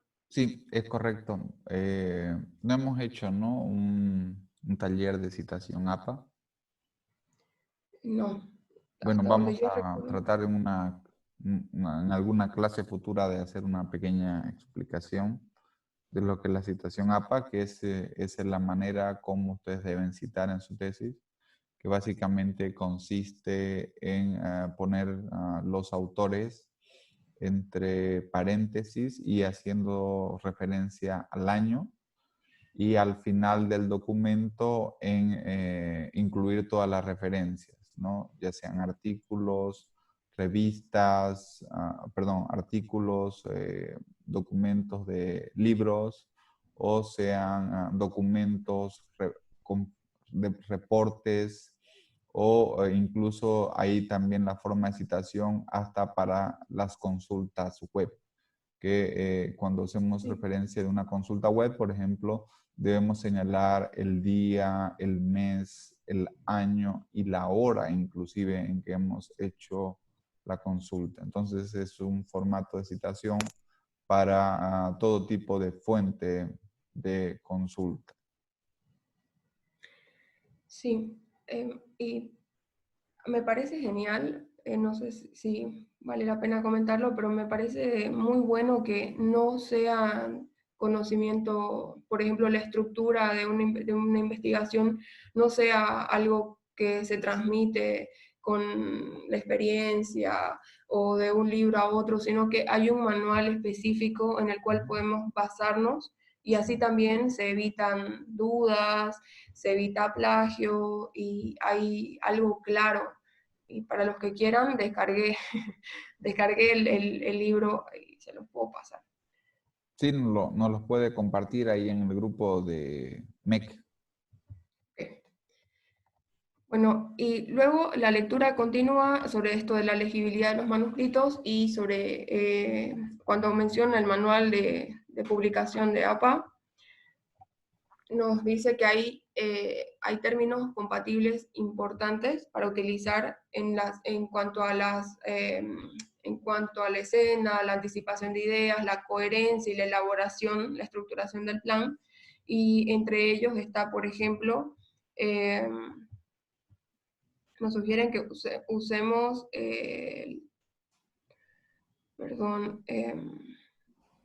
use términos consistentes, o sea, repetidos en toda la propuesta. Y esto quiere decir que, no recordaba este punto, perdón. Sí, Bueno, ahí sí. le voy a poner un ejemplo. Uh-huh. Debemos evitar usar sinónimos. O sea, si yo en mi tesis voy a tener algunos términos claves, siempre debo mencionarlos con el mismo nombre, no cambiarle el nombre. Por ejemplo, Si Javier va a hacer el tema de déficit gemelos, un ejemplo, ¿no? El déficit gemelo es un término clave en su tesis. Entonces, a lo largo de su tesis debe ser consistente con el mismo término, déficit gemelo. ¿Qué es lo que no debe hacer? Utilizar sinónimos. Por ejemplo, en vez de decir déficit gemelo, en alguna parte del texto que diga déficits paralelos, ¿no? O que en otra parte, no sé, diga déficits duales. Entonces, ahí puede generar confusión si yo utilizo sinónimos para términos claves. Debemos ser consistentes con el mismo término a lo largo de toda la tesis. Gracias, doctor. Sí, gracias. Hay un dicho que Sí. dice, no es por decirle a tal persona, pero cualquier interpretación será mera coincidencia. Creo que es algo así, ¿no? Es correcto. Sí. Bien, adelante, Wendy, por favor. Creo que es en las películas, ¿no? Que al final sale cualquier semejanza con la realidad. Exactamente. La Cualquier coincidencia. semejanza con la realidad es pura coincidencia, no hay ninguna intencionalidad. Bueno, el siguiente punto habla de que consideremos cómo el tipo de narrativa, en cuanto a los pensamientos, sirve de guía para el lector. En ello nos sugiere, bueno, nos dice que hay diferentes escenarios que guían a los lectores, y son 4 tipos. Uno, los de pensamientos generales o ideas básicas que se están tratando de transmitir. Otra, de describir conceptos específicos o imágenes que se deriven de las ideas centrales, que sirven para reforzar, aclarar o desarrollar ideas generales. Luego nos habla de escribir ideas o imágenes descriptivas, cuya principal función es la de reforzar pensamientos centrales. Y por último, plantear ideas en forma de pregunta, y sus propósitos sean el mantener al lector interesado en el tema, organizar las ideas y mantener la atención del que está leyendo nuestra tesis. Luego nos habla sobre la importancia de la coherencia al elaborar el manuscrito. Eso significa unir las palabras lógicamente de una frase a otra, de un párrafo a otro, que era lo que nos comentaba el doctor. Por ejemplo, considero que una forma, y decía el doctor Vanegas que la mejor forma es agrupar los autores para expresar una idea. Esa es una forma muy coherente de poder escribir un texto, porque si tomamos a un autor con una idea y a otro con la misma y lo ponemos más allá, esto puede generar que uno, no solamente que el que está leyendo pierda el interés, sino que también que no sea algo claro, conciso, y no solo eso, también nos sugiere que si bien tenemos un grupo de autores que sustentan una idea, el siguiente párrafo o la siguiente idea sea en consecuencia con la anterior, que no sean cosas completamente diferentes o que no tengan sentido entre sí, porque es como cortar la lectura, ¿no? Sí. Luego, perdón, ¿iba a decir algo, doctor? Sí, bueno, ya me ha apuntado lo que es la citación APA. Y vamos, también me estoy apuntando una presentación que les voy a utilizar, que es la utilización de conectores. Entonces, en la redacción del texto, hay, como mencionaba Wendy, debe haber una secuencia coherente en las ideas, deben estar entrelazadas unas con otras a lo largo del documento. En términos cristianos, significa de que nuestro texto, nuestra tesis, debe ser como un cuentito, ¿me entienden? ¿No? Como un cuento que siga un hilo conductor.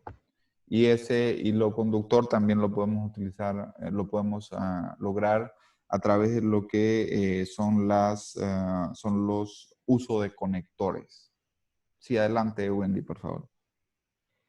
Justamente en eso, en línea con eso, doctor, Creswell menciona a Wilkinson del 91 sobre su método de gancho y lazo, que consiste en conectar las ideas principales de cada frase y párrafo.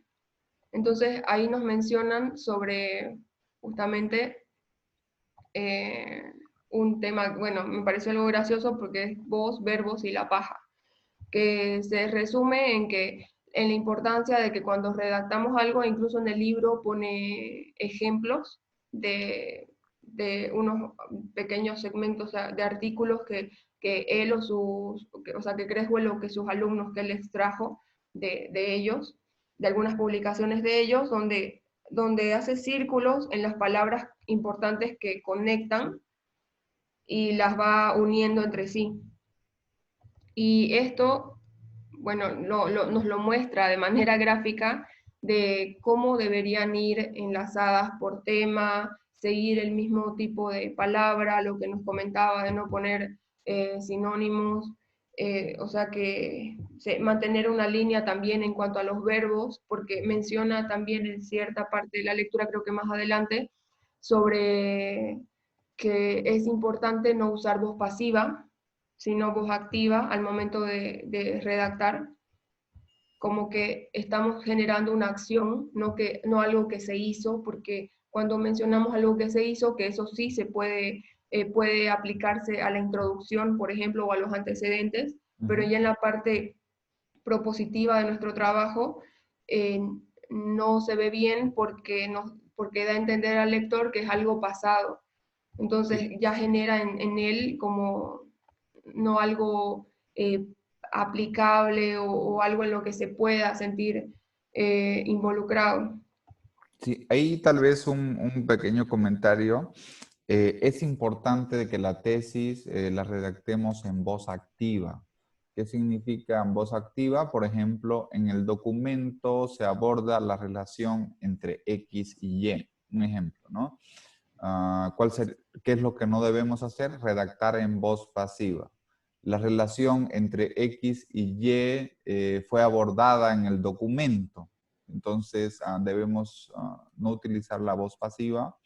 Por otra parte, la mejor redacción, la redacción clara, es aquella que es sujeto, verbo, predicado o complemento. El perro está durmiendo en la casa. No ponerlo al revés, ¿no? En la casa está durmiendo el perro, ¿me entienden? ¿No? Entonces, eso también es importante. Sí.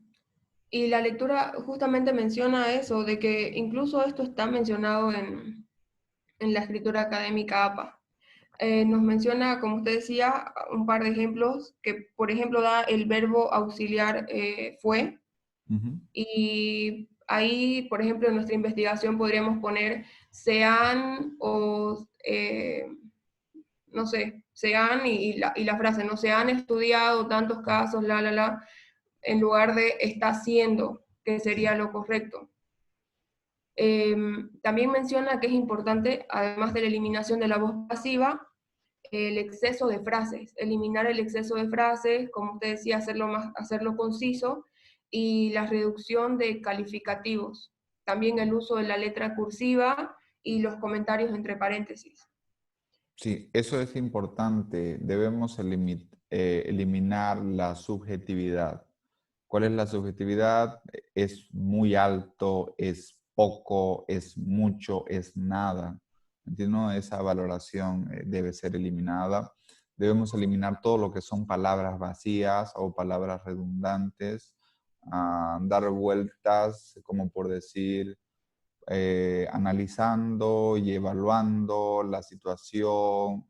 No, es directo al grano, ¿me entienden? ¿No? Sujeto, verbo, predicado, sin rodeos. Más, eso es, que de hecho, bueno, al menos en la literatura inglesa, el inglés, lo práctico es que es directo, no hay tanto rodeo, ¿me entienden? ¿No? Porque cuando se escribe en estos estilos, lo que sucede es que el mensaje es lo más claro posible. Sí, adelante, Wendy, por favor. Sí, justamente en línea con eso nos da varios consejos, que entre ellos está lo que usted mencionaba de la voz activa. Luego también nos menciona usar verbos fuertes y los tiempos verbales apropiados para el pasaje. Tener cuidado con el tema de la conjugación de verbos y los tiempos que usamos. También nos sugiere sobre... aquí, por ejemplo, me parece importante quizás leerlo rápido. Una práctica común que existe es el uso del tiempo pasado para revisar la literatura y el informe de resultados de un estudio. El tiempo futuro sería el apropiado para el primer momento y los planes de la propuesta de investigación. El protocolo de investigación. El protocolo lo hacemos en tiempo futuro porque es lo que vamos a desarrollar, ¿no? Sí. Pero una vez que tengamos ya la tesis, va a ser diferente. Los resultados generalmente se expresan en tiempo pasado, aunque aquí hay diferencias de estilo. Yo le mencionaba a mi asesora de tesis, me recomendó todo en tiempo presente para evitar conclusiones, confusión del pasado, no en futuro, porque obviamente la tesis estaba hecha, pero en tiempo presente esa es otra alternativa, o como nos menciona Creswell, por ejemplo, los resultados en tiempo pasado, el resumen también en tiempo pasado, porque en el resumen brindamos, en este documento se evaluó la relación entre incertidumbre económica y su canal de transmisión en la economía boliviana. Los resultados demostraron o sugieren tanto. ¿Entienden, no? Ahí tal vez podríamos, pero eso es ya una vez tengamos todo el documento. Sí, adelante, por favor. Sí, y justamente con eso también nos sugiere a esperar para editar y revisar el borrador para recortar la paja. Ahí es donde habla el punto que se refiere a las palabras que están por demás, a las palabras a las frases que no son necesarias, lo que usted comentaba de la redundancia, o de palabras que puedan hacer que nuestra frase no sea clara y no dé el mensaje que nosotros queremos dar. Sí, ahí la recomendación es utilizar economía de las palabras. En toda nuestra tesis debemos tratar de decir un mensaje, ¿no es cierto? Una redacción de un párrafo con la menor cantidad de palabras posibles. En otras palabras, eliminar todo lo que son las palabras innecesarias. Sí. Y bueno, en el siguiente punto nos habla ya sobre los aspectos éticos.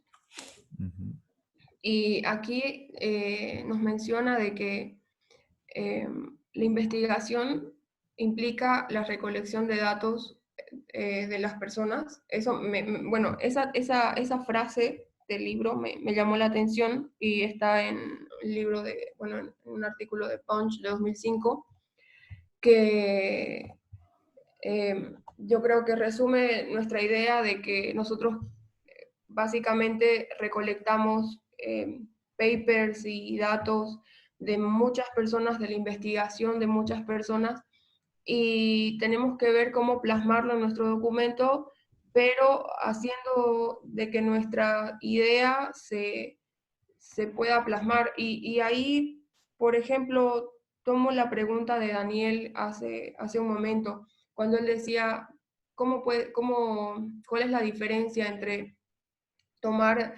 citar a diferentes autores y al final termina siendo un trabajo que es de diferentes, de muchos autores en lugar de uno? Y creo que la importancia para no caer en esto es justamente que nosotros tengamos claro lo que nosotros queremos de nuestro trabajo de investigación, y así podemos usar las ideas importantes de otros autores para enriquecer nuestra propia idea, para poder hacer de esa información algo más grande, incluso, que es así como funciona, ¿no? Como hacer un tejido. Sí, y nuestro aporte cuando hacemos una investigación debemos tratar de que sea, aunque sea mínima, ¿me entiendes? ¿No? Al cúmulo de conocimiento o experiencia empírica en este caso para nuestro país, por ejemplo, si es un aporte así de pequeñito en relación con lo que ya se ha dicho del tema, es fantástico, aunque sea pequeñito. Eso también respondiendo un poco a lo que mencionaba Daniel. Sí, adelante. También nos menciona de que en muchos lugares hay lo que decían también antes, hay el tema de códigos de ética y son punibles el tema de este tipo de... son considerados crímenes, ¿no? Me parece que aquí en Bolivia no se aplica mucho, pero sí, bueno, no sé, perdón que divague un poco con esto, Sí, sí, pero no hay pensaba problema. en el anterior paper, el de Volcker. Al final ellos concluyen diciendo que es importante no solamente como que conozcan los alumnos, darles la información de qué es y qué no es plagio, sino que también llegar a un nivel de instrucción ética, porque lamentablemente creo que las personas funcionamos a veces con miedo al castigo, pero también somos seres racionales dentro de lo que se pueda creer, entonces creo que es importante apelar al orgullo o al ego de las personas para que se pueda hacer correctamente este tipo de cosas, porque si, por ejemplo, yo quiero que mi trabajo sea mío y que no tenga reproche alguno, me voy a esforzar porque sea netamente mío y nadie pueda apuntarlo, por ejemplo. Entonces, ahí me llamó la atención sobre cuando Creswell hablaba de las cuestiones éticas en cuanto a la investigación y decía cómo entrar en cuestiones éticas en la selección de un problema de investigación. Y nos plantea de que a veces los individuos que se van a beneficiar, pues como no le dan la importancia necesaria al asunto, uno no lee un paper y se pone a revisar todas las referencias que tiene, una por una, y a leerlos completos, porque sería una tarea de no acabarse.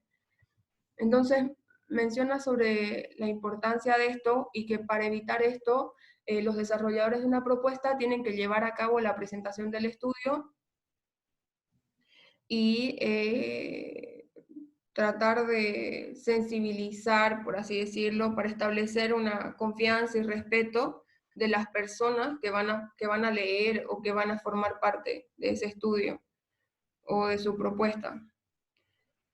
Luego nos habla sobre las cuestiones éticas en el propósito y las preguntas. Y en esto nos comenta que el engaño se produce cuando los participantes entienden un propósito, pero el investigador tiene uno diferente en la mente. Y es también importante para los investigadores especificar la presentación y el patrocinio de su estudio. En este caso, me imagino que es cuando están estas unidades de investigación en las universidades que tienen el tema de un presupuesto pagado para desarrollar investigaciones. Claro, o conseguimos algún financiamiento para hacer una investigación, un financiamiento externo, por ejemplo, ¿no? Sí. Bueno, en estos casos, Creswell dice que es bueno diseñar cartas de presentación para la encuesta de investigación. Si lo llevamos al plano de investigadores habituales, son personas que tienen que construir también una imagen, ¿no? Es como un cantante que al final se llega a saber que hace autotune o que en realidad no canta en vivo. Hace mímica.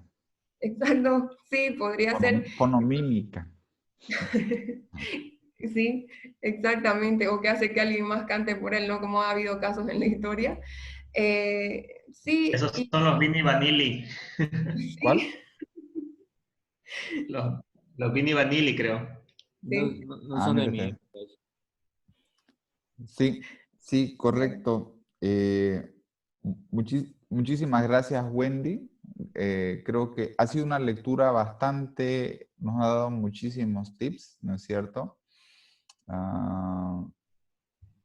Realmente es importante. Yo lo que quiero un poco mencionar es que la ética está relacionada con con cualidades que debe tener un investigador. Hemos hablado bastante de lo que es el plagio, lo que no es plagio o lo que no se sabe del plagio, pero también es importante de que la consideración ética está a lo largo de toda la investigación. Está desde cuando obtenemos los datos, desde cuando los analizamos, incluso está también cuando nos salen los resultados. Resulta de que no me salió significativo y por lo tanto yo lo que hago es ponerle las estrellitas para que salga significativo, ¿no? Entonces ahí también en la forma de mostrar los datos debemos tener cualidades de ética. Tenemos que tener mucho cuidado y ser éticos, perdón, con lo que leemos, con lo que abstraemos y con lo que escribimos. Porque si yo leo a alguien y resulta de que pongo algo intencionalmente diferente de lo que el autor quiso decir, aparte de, lógicamente, de ser un mecanismo de plagio, también no estoy siendo ético. Entonces creo que estas consideraciones del no plagio y de la ética son muy importantes porque básicamente nuestra tarea básica, nuestra tarea fundamental como investigadores es brindar autenticidad, ¿no? Y en ese sentido la credibilidad pues también es muy importante. Algunos puntos adicionales de los que nos ha brindado una excelente explicación Wendy, bastante detallada, es el tipo de investigaciones, ¿no? El estilo de redacción va a estar acorde al tipo de investigación, como bien lo señaló Wendy, si es una investigación de tipo cualitativa, si es cuantitativa o si es mixta. En nuestro caso en particular, en la maestría en economía, pues básicamente estamos orientadas más a lo que son investigaciones cuantitativas. Por lo tanto, ¿cuál es el estilo en la redacción de un documento? La estructura general es una introducción en el cual está el planteamiento del problema, objetivo, hipótesis, una breve revisión de la literatura. Luego tenemos una siguiente sección que es el primer capítulo de la tesis, que es la revisión de la literatura, la fundamentación teórica. Luego tenemos otro capítulo en la tesis que va a ser de análisis de contexto. Tenemos otro capítulo que está orientado a lo que son el método de análisis y finalmente los resultados y la discusión. Entonces, digamos que en nuestro caso ese es el aplicable. Y por otra parte, dentro de algunas recomendaciones claves, inicialmente debemos desarrollar un esbozo de investigación, que es lo que ustedes me han presentado, que por cierto, en los primeros días de esta semana que viene espero darle la retroalimentación. Y en este sentido, nuestra próxima sesión es el próximo sábado, 30 de mayo, en el cual cuáles son las actividades que tenemos para el próximo sábado. Vamos a hacer la presentación del protocolo de investigación. ¿Okay? Por lo tanto, en este sentido, el próximo sábado nos vamos a dividir en dos grupos. En el primer grupo, la clase es de 8:15 a 10, donde van a estar los apellidos de la letra A a la letra P. Y cada maestrante deberá realizar una presentación de 10 a 15 minutos de lo que es su protocolo de investigación. Después de la presentación vamos a brindar una retroalimentación general. El segundo grupo va a estar conformado por los maestrantes con apellidos de la letra R a la letra B. Y el horario que vamos a tener es de 10:30 de la mañana a 12:15. ¿Okay? Entonces, vamos a presentar ya nuestro protocolo de investigación Y un poco también para culminar esta lectura, es importante examinar lo que son alcances de investigación relacionados ya en estudios previos, y es importante también buscar la ayuda de un tutor especialista. En este caso, con mi persona ustedes saben, vamos a desarrollar la tesis. Sin embargo, como la investigación es un mundo de desconfianza, ustedes después de mi persona van a tener un tutor, y como es un mundo de desconfianza, después del tutor van a tener los docentes revisores. ¿Cómo ven? Entonces, de esta manera va a estar filtrada su investigación hasta que ustedes puedan llegar hacia el objetivo fundamental, que es la titulación en la maestría en economía. Bien, Doctor, una preguntita. no sé si Yo alguien... tengo. Sí. El día sábado, entonces, si hablamos de materia como tal, estaría concluyendo la materia de seminario de investigación, ¿cierto? En realidad es compleja la división porque tenemos el seminario de investigación, el trabajo de campo. En el trabajo de campo ustedes básicamente están desarrollando actividades de investigación. En el seminario de tesis nos da lectura. Seminario de tesis. Sí, nos da lecturas para que podamos desarrollar. Solamente el seminario de tesis va a continuar porque van a haber otras lecturas, ¿me entienden, no? Pero estas lecturas van a estar vinculadas a lo que es, por ejemplo, el capítulo de metodología. Vamos a continuar con el diseño de investigación. Ustedes ahorita, terminando nuestra clase, van a dar el control. Ese control es para seminario de tesis. Y ya lo que sea el protocolo de investigación, lo que sea ya la presentación de sus capítulos, son actividades de investigación de trabajo de campo. Es un poco confuso, pero es así como está diseñado el programa. Entonces, vamos a seguir. Gracias. Sí. No sé si hay algún otro comentario. Yo, profe, necesito 5 minutos de su tiempo luego que terminemos con todos para hacerle 2, 3 consultitas sobre mi tema nada más.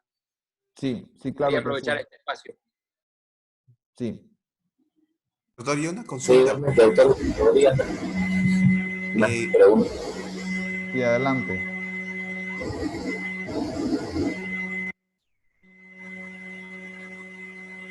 Dale, Monzón. Perdón. Doctor, lo que iba a consultar, yo de repente use para mi tesis la plataforma Bloomberg. En ese caso, ¿cómo podría proceder? ¿Tendría que mandar una carta a la universidad solicitando autorización? ¿Cómo podría acceder desde este medio, ¿no? Que estamos desde casa? La terminal solamente la tenemos en la universidad. Yo tengo una cuenta que funciona con... Yo puedo entrar desde mi computadora, pero eso no lo tenemos abierto para estudiantes o maestrantes o docentes, ¿no? Entonces, básicamente va a ser cuando se reinician las actividades. Sí. Ya, gracias.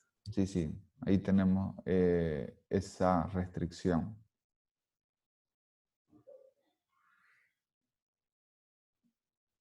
A no ser, la otra alternativa es de que obviamente podamos solicitar un permiso para que usted pueda ir a la unidad de posgrado. Ok, para que vaya y saque la información y... ok. Sí, eso se puede realizar, ¿no? No hay problema.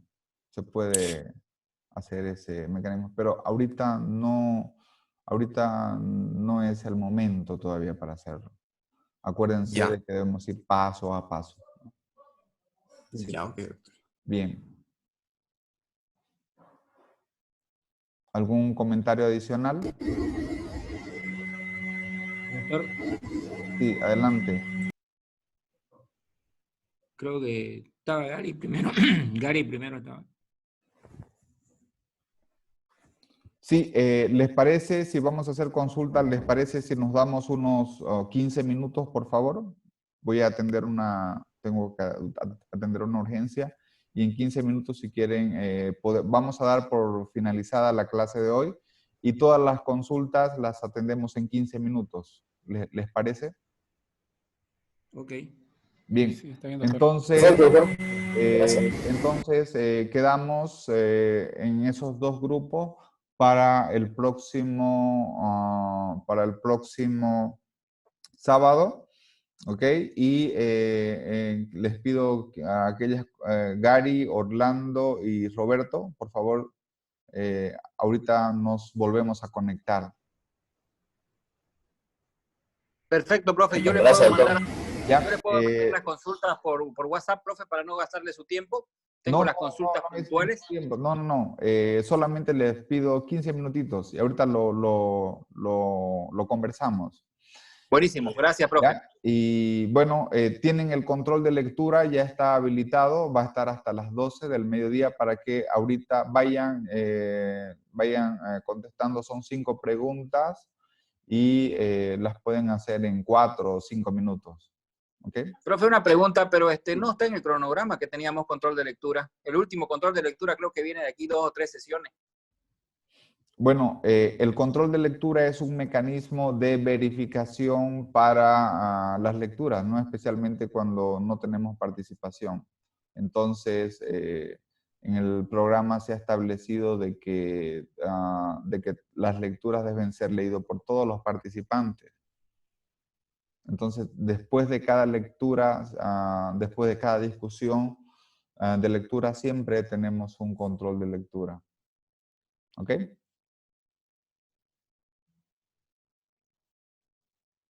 Ok, profesor. Bien, estimado. Entonces, nos damos un tiempo y para aquellas consultas, en breve instante les atiendo. Muchas gracias, que les vaya muy bien. Hasta luego. Hasta luego, profesor. Hasta luego, doctor.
Me estoy olvidando de mi credencial.